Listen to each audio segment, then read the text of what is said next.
అన్నాడు కదా. కొన్ని సారీలు కొన్ని చెప్తున్నాడు. ఎందుకు చెప్తారు అనుకుంటున్నారు? వాడి పతనం తగ్గుతుందని అనుకున్నప్పుడు సారీ చెప్తున్నాడు, అవునా? కానీ మీరు మళ్ళీ సారీ చెప్పారు కదా అని చెప్పేసి మీరు మళ్ళీ వాడు ఛాన్స్ ఇస్తే మనకంటే ఏదో ఎవరు ఉంటారు, గొర్రెలు అయితే మనం. తర్వాత వాడికి ఛాన్స్ ఇవ్వద్దు. ఇంకో విషయం, వీడిని ఈ రోజు ఆపకపోతే వీళ్ళంటి వాళ్ళు చాలా మంది పుట్టుకొస్తారు, అర్థమవుతుందా? వీడిని ఆపాలి, ఆపితేనే ఇంకో పుట్టుకు రాకుండా ఉంటారు, అర్థమవుతుందా? ఇంకో విషయం, జూడ్ గారి గురించి మాట్లాడుతున్నారు, ఆయన దగ్గరికి వెళ్తున్నారు. ఈ టాపిక్ జూడ్ గారు ఏం మాట్లాడారు? నాగభూషణ గారి గురించి, రాముడి గురించి, సీత గురించి, మా సీతాదేవి గారి గురించి, వీళ్ళెవరి గురించి మీరు తీసుకురావద్దు, నీకేమన్నాడు నువ్వు మాట్లాడుకునే కదా అన్నాడు. ఇంకేమన్నా అన్నాడా? పర్సనల్గా ఏమైనా అటాక్ చేస్తాడా? లేదు కదా. మరి ఈడెందుకు పర్సనల్గా అటాక్ చేస్తాడు నాగభూషణ?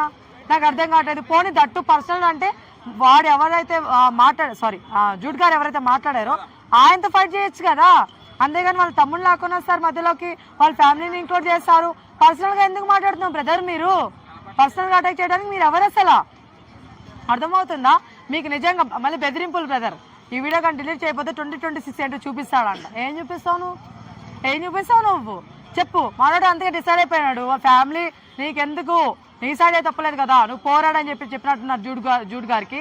నేను కూడా చెప్తాను, నేను కాదు ఆయన ఫ్యాన్స్ కానీ మిగతా వాళ్ళందరూ కూడా చెప్తున్నారు, చాలా మంది బయట వాళ్ళందరూ కూడా ఫ్యాన్స్, జూడ్ గారికి ఎవరైతే ఫ్యాన్స్ వాళ్ళు కూడా చెప్తూ ఉన్నారు. సో వీళ్ళందరూ ఏం చెప్తున్నారా అంటే, మీరు ఎందుకు వెనక తగ్గుతున్నారు? అర్థమవుతుందా?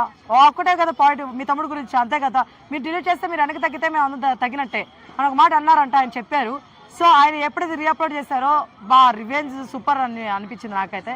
చూసుకుందాం అన్వేషణ, నువ్వేంటే నేను ఎటు చూసుకున్నాను, వారు ఇప్పటి నుంచి నేను మొదలెడుతున్నాను అని చెప్పేసి అన్నారు కదా, నాకు చాలా బాగా అనిపించింది అనమాట. సో దాన్ని ప్యూర్గా ఎడిటింగ్ చేసి కూడా చెప్పారు, అది చాలా బాగా అనిపించింది నాకు జూడ్ గారు.